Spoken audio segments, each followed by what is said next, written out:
Nel 2025 la quarta edizione del Festival Internazionale dell'Archeologia e la quarta edizione del Festival Letterario e dell'Archeologia. Si prosegue nell'ottica di quanto abbiamo già visto dal 2022 in poi, e cioè una promozione dei nostri siti archeologici che va di pari passo con la promozione della cultura e di ogni forma d'arte che può aiutarci a una crescita sociale e culturale di questo territorio. Il Festival dell'Archeologia ancora una volta sarà ospitato prevalentemente nei giardini del museo e avrà ospiti sardi, italiani e da tutto il mondo per raccontare da una parte quello che la Fondazione Monteprama sta facendo e dall'altra quello che farà in futuro. Il Festival della Letteratura ugualmente metterà dei temi, si svolgerà presso la peschiera di Pontis, anche nell'ottica della collaborazione che abbiamo avviato col Consorzio dei Pescatori, e avrà ospiti ugualmente nazionali e internazionali, oltre che sardi naturalmente, per raccontare anzitutto una tematica di come i giornalisti, cioè la cronaca, stanno raccontando anche la storia moderna. Avremo alcuni casi, con ospiti di eccezione da Paolo Mieli, ad Aldo Cazzullo, a Massimo Franco, Gaia Tortora, che ci aiuteranno a capire meglio come il mercato dell'editoria sta variando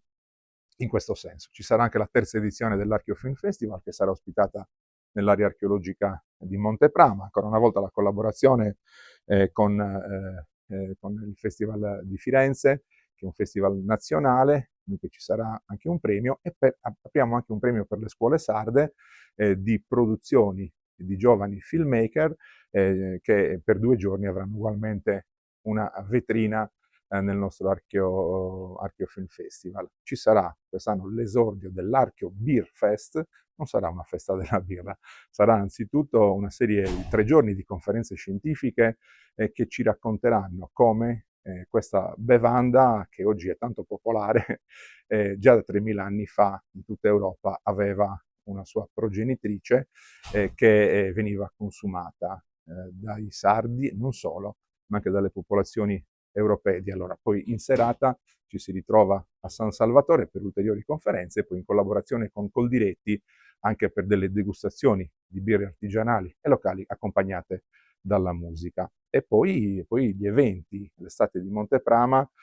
con i giganti dell'arte. Abbiamo già detto di Gabbani, di Max Gazzè, di Andrea Morricone, che dirigerà le musiche del padre con un'orchestra di 60 elementi e la collaborazione della Corale di Cabras. E poi abbiamo anche già detto Gabbani e Max Gazzè, e poi oggi annunciamo anche i Tiro Mancino. Poi naturalmente tutta una serie, la lirica, il teatro, la danza, insomma Tarros fino a luglio inoltrato, con la chiusura poi del Festival Dromos, col quale rinnoviamo la collaborazione, sarà un epicentro culturale. Insomma, da metà giugno a fine luglio chi vorrà potrà trovare con noi al museo e nei nostri siti culturali delle cose da fare ogni sera.